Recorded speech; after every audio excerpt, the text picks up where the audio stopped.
Another point is that I made this template throughout off the same height to be right under the cabinet door, so that works really well for me to line it up. It's much easier. I just put a center line on here, and there's a center line on the other piece, and then just stick it to it on a level surface, so I don't have to worry about measuring template off the top or using a right angle and setting it on there. It's just measured nice. Since I'm doing a lot of doors, I mean, yeah, if you're only doing one or two, that'd be fine. Then I'm taking it over to the bench vise and putting it in there and clamping down, let it clamp while I'm going and taking these pieces to the bandsaw one at a time. Okay, some takeaways. First of all, I had to take out the plate out of the center of the shaper table because the bit is too big in diameter.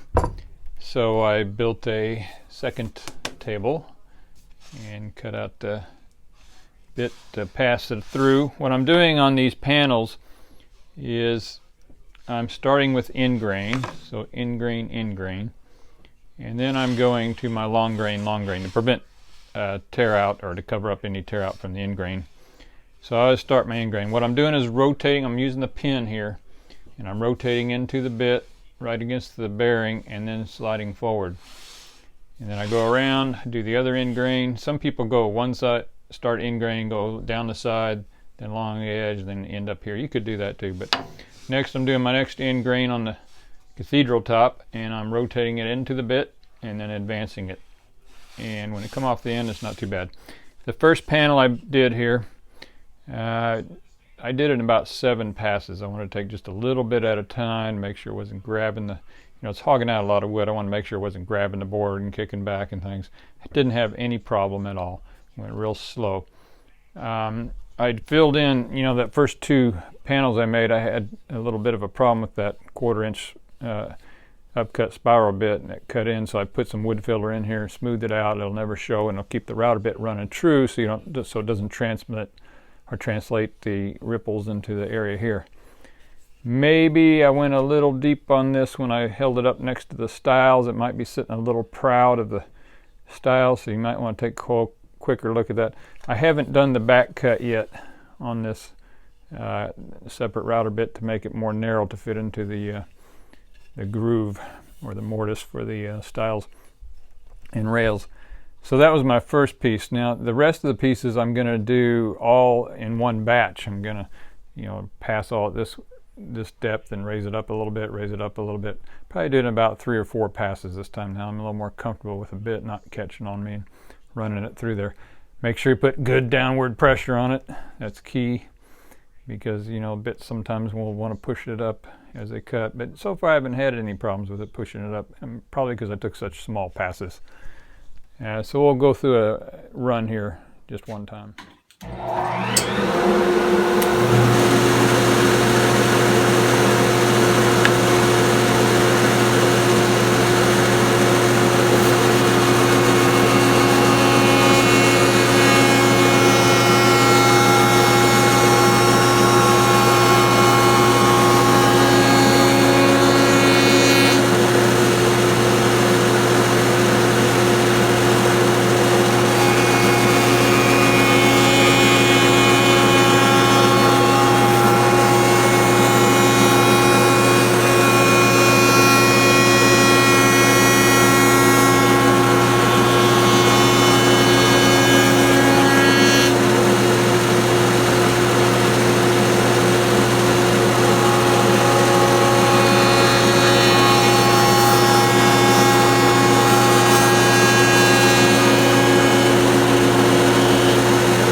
Okay, so the takeaways after routing all these is that when you first start out and swing it into the bearing, it wants to, right when it gets to the cutting part, the very high part close to the bearings where the first part is going to cut, you'll feel it suck in just a little bit.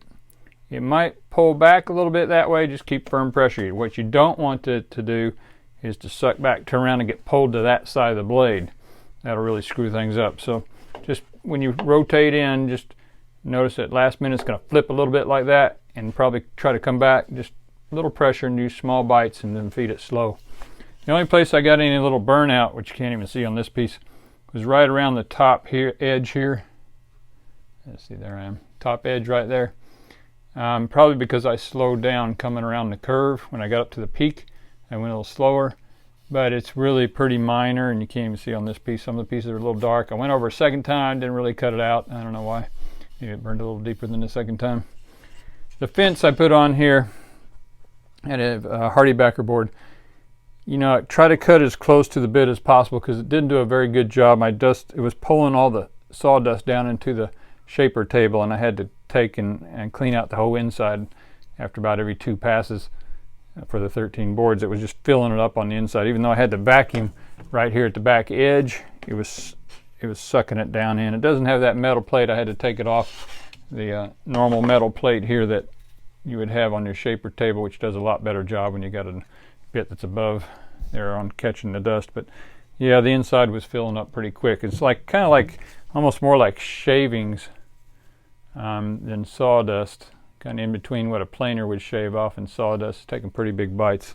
That's why I would say take your time, and I did this in 6 passes, and I figured for the 13 boards that's only extra maybe 26 minutes, 30 minutes per pass for 13 boards to do all 4 sides. So each board about 1:20 seconds to do. So it's worth, you know, not taking too much, because that bit does hog a lot of material out, and you don't want it to grab it and pull it back the opposite way around there. Again, though, if you take small cuts, it's not a problem. Don't be afraid to do it. You can do it.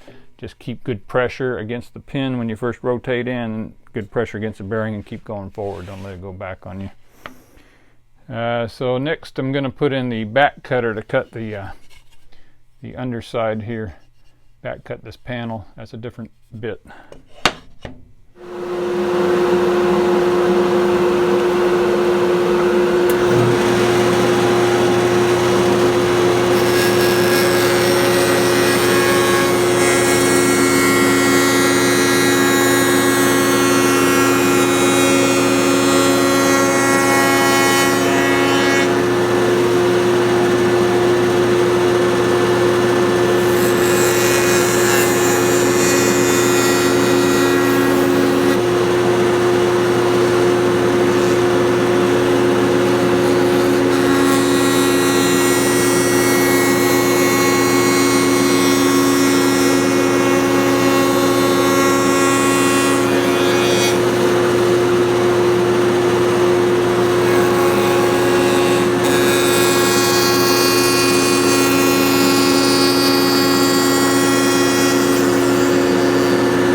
So I'm building mine from the panel out, and I have some leeway on how to do it. Other people might do the stiles and rails first.